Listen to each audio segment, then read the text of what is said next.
আসসালামু আলাইকুম। প্রিয় দর্শক, অন্য মঞ্চের আলাপচারিতায় আপনাদেরকে আমন্ত্রণ জানাচ্ছি। আজ আমাদের সঙ্গে অতিথি হিসেবে আছেন সিনিয়র সাংবাদিক ও কলামিস্ট জনাব আনিস আলমগীর। জনাব আনিস আলমগীর, আপনাকে আমাদের অনুষ্ঠানে স্বাগত জানাচ্ছি। আশা করি আপনি আমাকে শুনতে পাচ্ছেন। শুনতে পাচ্ছি।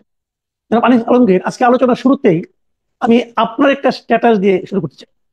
আপনি আজকে একটা স্ট্যাটাস দিয়েছেন যে আপনি জানতে চেয়েছেন যে আগে যেমন একটা নিয়ম ছিল যে প্রধানমন্ত্রী বাইরে থেকে এসেই একটা প্রেস কনফারেন্স করতেন, ইউনূস সাহেব কেন প্রেস কনফারেন্স করছেন? এখানে আপনি দুই তিনটা সন্দেহের কথা বলেছেন, ওগুলো আপনার মুখে শুনতে চান। আপনার এই স্ট্যাটাসের নিচে আবার দেখলাম একজন প্রশ্ন করেছেন, হুম। মিস্টার মামুন খলিল, উনি প্রশ্ন করেছেন যে আপনি তো একটা প্রশ্ন করলেন, উনি আরেকটা প্রশ্ন করেছেন যে একটা তো প্রথাগত নিয়ম আছে, একটা কনভেনশন আছে যে প্রধানমন্ত্রী বিদেশ থেকে ফেরত এসে রাষ্ট্রপতির সঙ্গে একটা সৌজন্য সাক্ষাৎ করেন এবং জানান কি আলাপ হলো না হলো। ইউনূস সাহেব সেটাও করেন না। তো হুম। এই দুটো ব্যাপারে আপনার স্ট্যাটাস পুরোটা আপনি কি লিখেছেন সেটা একটু বলবেন, কেন লিখেছেন, আপনি কি মনে করেন সেটা বলবেন, এবং মামুন খলিলের ওই প্রশ্নের জবাবে আপনি কি বলবেন সেটাও একটু আমরা একটু শুনতে চাই। না, আমার হঠাৎ করে মনে হলো যে ডক্টর ইউনূস যে জবাবদিহিতার যে বড় বড় কথা বলেন, যে বা এটা সুন্দর সোসাইটি হাবিজাবি যা বলেন আর কি, বা এই আমাদের ইয়াংদের সামনে যে স্বপ্ন দেখান। তো আমার কয়দিন ধরে মনে হচ্ছে যে জবাবদিহিতা বিষয়টা, মানে মানুষ ক্ষমতায় গেলে যে জবাবদিহিতা একটা বিষয় আছে, সেটা কিন্তু আমি দেখছি না। এই এই এই বিষয়টা আমার মাথায় এসছে যে বিএনপি সহ বিভিন্ন দল একটা অভিযোগ করছেন যে যে আরাকানে কে আপনার রাখাইনে যে দেবে, মানে মানবিক করিডোর দেবে, সে বিষয়টা জাতীয়ভাবে তারা উনি আলোচনা করেন না। স্টেক হোল্ডার তারা তো আছেন, তাদের সাথে কোনো বিষয় নাই। তারা একটা ধর্ম জালের মধ্যে আছে। তো আমি ভাবলাম যে এটা যদি, এবং কদিন আগে দেখলেন যে আপনার কয়টা টেলিভিশনের সাংবাদিক চাকরিচ্যুত হলো। তো সবকিছু নিয়ে এবং সত্যিকার অর্থে আরো একটা জিনিস খুব মিস করছিলাম, যে শেখ হাসিনার যে ইয়েগুলা, আমার আমার চোখে এটি ছিল সবচেয়ে রিয়েলিটি শো, মানে বাংলাদেশের সব কয়টা টেলিভিশন একযোগে। এবং সেই জি হুজুর মার্কা সাংবাদিক যেগুলো মানে প্রশ্ন করেন, আমি নিজেও প্রশ্ন করেছি, আমাকে কিন্তু আরেকজন কোশ্চেন করেছে। আপনিও তো কোশ্চেন করেছেন। ওই ভাইদের উদ্দেশ্যে আমি বলছি, আমার স্পষ্ট মনে আছে আমি একটা কোশ্চেন করেছিলাম, আপনি আস্তে আস্তে বলে দিই আপনাকে। সেটা হচ্ছে যে রামপাল বিদ্যুৎ কেন্দ্র নিয়ে আমি এটা কোশ্চেন করেছিলাম, যে রামপালের বিদ্যুৎ কেন্দ্র হচ্ছে বাংলাদেশে, আর এখানে ইনভেস্টর আমরা এবং তারা, ভারত শুধুমাত্র আমাদেরকে কিছু লোন দিয়েছে। তো এত কিছুর পরে আমাদের এলাকাতেই পরিবেশ দূষণের অভিযোগ উঠছে, শেয়ার কেন 50-50 হবে?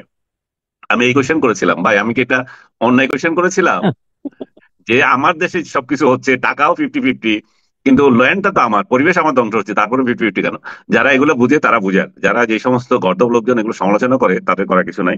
তো এরপরে কিন্তু আমি আর প্রাইম মিনিস্টারের ইয়ে প্রেস কনফারেন্সে দাওয়াত পেয়েছি, কিন্তু সবসময় পাইনি। যতদিন আমি পজিশন হোল্ড করেছি তারা আমাকে দাওয়াত দিয়েছে, সেটা সত্য। কিন্তু কোশ্চেন করার সুযোগ আর পাইনি।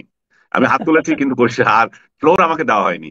যাই হোক, সে একটা ভিন্ন ভিন্ন বিষয়, এবং সেই মজাটা আমরা সবাই নিতাম। যে ওইখানে গিয়ে দেখতাম যেভাবে নতজানু হয়ে, নতজানু কি মানে ফানি ফানি, মানে ইয়ে আর কি, যে সাংবাদিক সুলভ না। এটা করার পেছনে শেখ হাসিনা, আমি আরেকদিন বলেছিলাম একটা টক শোতে, এটা আসলে শেখ হাসিনাকে আমরা পাওয়া হয় এর মাধ্যমে। উনি রাষ্ট্রের একটা প্রধান হিসাবে উনি যে আমাদের মুখোমুখি হচ্ছেন, এটা আমরা মিসইউজ করছি। কিন্তু উনি তো দেখা দিচ্ছেন, ওনার কিছু উল্টাপাল্টা যে যেভাবে হোক বা সত্য, সবকিছু তো এখানে আসে। উনার যে দৃঢ়তা থাকে, উনার যে কনফিডেন্স নিয়ে উনি কথা বলেন, এবং আমি শেখ হাসিনা সত্যি এই জায়গায় প্রশংসা করতে হবে যে উনি কিন্তু অপ্রস্তুত কোনো ছিলেন না কোনো কোশ্চেনে। উনার কাছে কিন্তু তথ্য থাকতেও, এবং উনি স্টাডি করে আসতেন। বরং কেউ ভুল তথ্য দিলে উনি সঙ্গে সঙ্গে দেখতেন না, এটা তো এই উনার একটা অভিজ্ঞতা হয়ে গেছিল দীর্ঘদিনের শাসন করার প্রেক্ষিতে, বোধহয় সেই অভিজ্ঞতাটা উনার হয়ে গেছিল, এবং উনি ভালোভাবে সংবাদ সম্মেলন পরিচালনা করতে পারতেন। তো আমাদের এখনকার সমাজে আমাদের সাংবাদিকদের হেয় করার জন্য প্রায় সময় বলা হয় যে ওই যে জি হুজুর কোশ্চেন করতো, সেই আপা আসলাম তেল দিতে, হ্যাঁ, প্রশ্ন করতে এসেছি না প্রশংসা করতে এসেছি, যারা বলতো। তা আমি, আমার দেখার ইচ্ছা যে ডক্টর ইউনূস আসলে কি করতেন, যে উনি উনার উনার যদি প্রেস কনফারেন্স করতেন, এখানে কারা কি ধরনের তেল কি পর্যায়ে দেয় আমি সেটা দেখতাম। কারণ যারা তেল মারতো তারা তো বিভিন্ন জন চাকরিচ্যুত, তারা তার দাওয়াতও পাবে না এখানে। তো যারা এখন নব্য আছেন, যারা বলতেন যে শেখ হাসিনার ওখানে তেল মারে আসে, এই এই শ্রেণী যারা এখন বিভিন্ন মিডিয়া দখল করে আছে, যারা এই সরকারের গুণগান গাইতেছে, তারা ডক্টর ইউনূসের সামনে গিয়ে কি কোশ্চেন করতো, সেটা আমার দেখার আগ্রহ ছিল। সেই সেই সূত্র থেকে আমি বলছি যে উনি কেন প্রেস কনফারেন্স করেন না, এবং উনি কেন শুধু সিলেক্টিভ কিছু লোককে ইন্টারভিউ দিলেন, বাকিদের কোনো খবর নেন না, এবং বাংলাদেশি মিডিয়াকে উনি বরাবরই অ্যাভয়েড করে বিদেশি মিডিয়াকেই প্রাধান্য দিচ্ছেন। বিদেশি মিডিয়াকে প্রাধান্য দেওয়ার একটা যুক্তিও থাকতে পারে অবশ্য, যে ওইখানে তো আমি একটা ইন্টারভিউ দিলে তোমরা সবাই একযোগে সেটাই প্রকাশ করো, আমার আর এতগুলো ইন্টারভিউ দেওয়ার দরকার তো হয় না।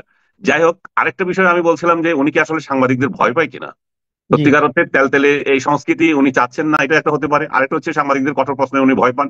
আরেকটা হচ্ছে উনি যে এখন একটা মিডিয়া সেল, ওনার যে উইং আছে, সেটা এত স্ট্রং যে হয়তো তাদের মাধ্যমে উনি যা বলা সেটা বলে দিচ্ছেন, বাকিদের আর দরকার নাই। তাদেরকে তো এই দায়িত্ব দিয়ে দিয়েছেন যে উনি যে বিশ্বের সেরা একজন সরকার প্রধান, এটা তারা যথাযথভাবে তুলে ধরছে। আমি বলবো যে এই লোকজন তাদেরকে সমালোচনা করুক, কিন্তু তারা কিন্তু তাদের মনিবের কাজটা ঠিক মতোই করছে, সেই জায়গায় কিন্তু তারা সফল। এই সফলতার সঙ্গে তারা যে দায়িত্বটা পালন করছে, তো এত সফল দায়িত্ব পালন করার পর হয়তো উনি মনে করছেন যে আমার কি দরকার আর নতুন করে কাউকে ই করার, আমার propaganda team enough for this purpose. আচ্ছা, এখানে একটা প্রশ্ন, আমি একটা সাপ্লিমেন্টারি কোশ্চেন এখানে করি, সেটা হলো গিয়ে এই যে আপনি বললেন যে কঠিন প্রশ্নকে ভয় পায় কিনা। তো আমরা তো আবার আরেকটা জিনিস দেখলাম যে উনি তো প্রধান উপদেষ্টা, ওনার একজন আপনার বিষয় সংস্কৃতি বিষয়ক উপদেষ্টা দেখলাম এক কঠিন প্রশ্নের কারণে জেরবার হয়ে কি কি ঘটনা ঘটে এগুলো in the meeting। আপনি এগুলো তো আপনি বললেন একটুখানি। তো এই ধরনের বলছে, আমি তো মনে করি সাংবাদিকদের জন্য এই ধরনের প্রেস কনফারেন্স না করাই ভালো। কারণ এই ছোট উপদেষ্টায় যদি এই অবস্থা হয়, তো প্রধান উপদেষ্টাকে কি প্রশ্ন করলো, কি বিপদে পড়লো, পরে দেখা গেলো যে প্রতি সপ্তাহে 2 জন 3 জনকে সাংবাদিকের চাকরি যেত, তাহলে এটা কি ভালো হতো না? আমি আমি এটাকে একটু ভিন্নভাবে দেখি। আমি বিশ্বাস করি না এটা ফারুকীর কারণে, ফারুকীর নির্দেশে এদের কারো চাকরি গিয়েছে। চাকরি যাওয়ার দুইটা রিজন আমি বলি। একটা হচ্ছে যে তারা যে কোশ্চেন করেছে, সেই কোশ্চেনের প্রেক্ষিতে সোশ্যাল মিডিয়ায় একটা অপপ্রচার, তাদের বিরুদ্ধে এক ধরনের থ্রেট দেওয়া হয়েছে, এবং ওই টেলিভিশন স্টেশনগুলোকে হামলা হুমকি দেওয়া দিয়েছে। আমি সংগঠনের নাম মনে করতে পারছি না এই মুহূর্তে। হ্যাঁ, এবং জুলাই একটা ইয়ে আছে, জুলাই রেভলিউশনের পক্ষে ওরকম করে এই জাতীয় একটা সংগঠন এটা দিয়েছে। এখন যেটা হচ্ছে সরকারের ফারুকী নিজে এবং আমাদের তথ্য উপদেষ্টা দুইজনই বলেছেন যে না, আমাদের তরফ থেকে এরকম কোনো কিছু ঘটেনি, আমি তাদেরকে বিশ্বাস করছি।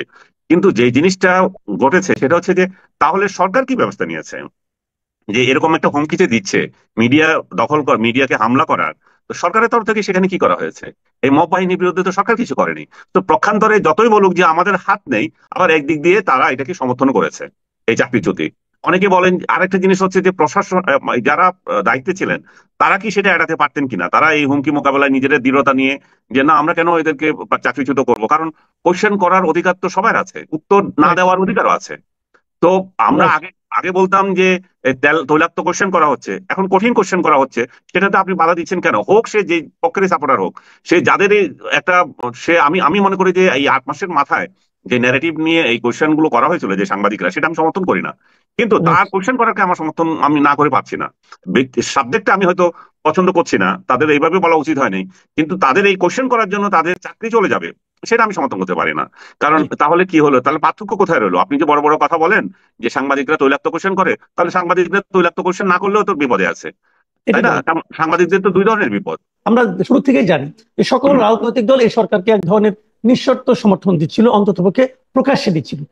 আজকে দেখলাম যে মে দিবসের প্রোগ্রামে বিএনপির যে ভারপ্রাপ্ত চেয়ারম্যান তারেক রহমান, উনি একটা কথা বলেছেন যে অন্তর্বর্তী সরকারের প্রতি অনির্দিষ্টকালের জন্য সমর্থন রাখা যৌক্তিক নয়। এই যে কথাটা বলছেন উনি, তাহলে কি এই প্রকাশ্যে সমর্থন দেওয়া অথবা প্রকাশ্যে বিরোধিতা না করার যে আমরা দৃশ্যগুলি দেখেছিলাম গত 9 মাস, সেটা কি পরিবর্তিত হতে যাচ্ছে আপনার কাছে মনে হয়? আমি মনে করি যে উনি অনেক দেরিতে বলতেছেন এটা। এই ঘটনা ঘটে গেছে বা জনগণ জানতেছে এখন, এই ঘটনা কিন্তু ঘটে গেছে যেদিন